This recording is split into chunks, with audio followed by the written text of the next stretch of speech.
क्या आपने कभी महसूस किया है कि कोई गलत काम करने के बाद मन बेचैन हो जाता है?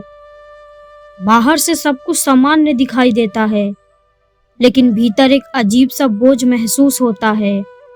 यह बोझ धन से नहीं उतरता, ना ही समय इसे पूरी तरह मिटा पाता है। श्री कृष्ण कहते हैं कि इंसान दुनिया से तो अपना बोझ छुपा सकता है, लेकिन अपने अंतःकरण से कभी नहीं। यही कारण है कि बुरा कर्म सबसे पहले मन की शांति छीन लेता है।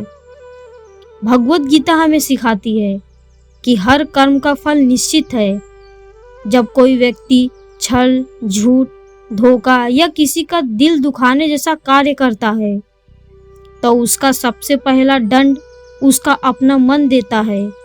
वह बार बार उसी घटना को याद करता है, डरता है कि कहीं सच सामने ना आ जाए।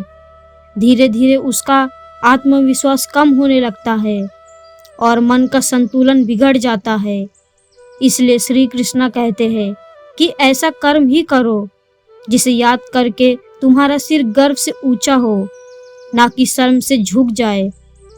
सोचिए, जब कोई भारी बोझ अपने कंधों पर लेकर चलता है तो कुछ ही दूरी पे बात थक जाता है।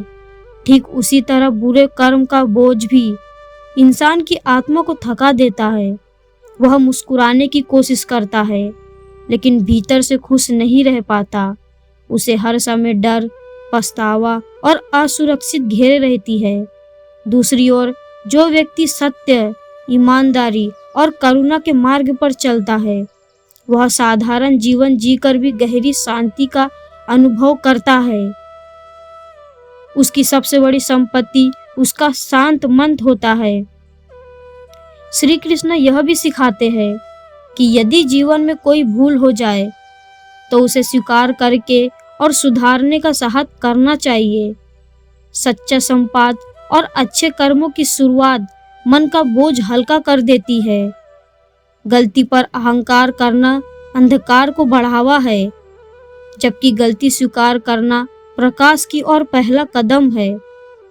भगवान उसी व्यक्ति का मार्गदर्शन करते हैं जो पहले अपने भीतर परिवर्तन लाने के लिए तैयार रहता है।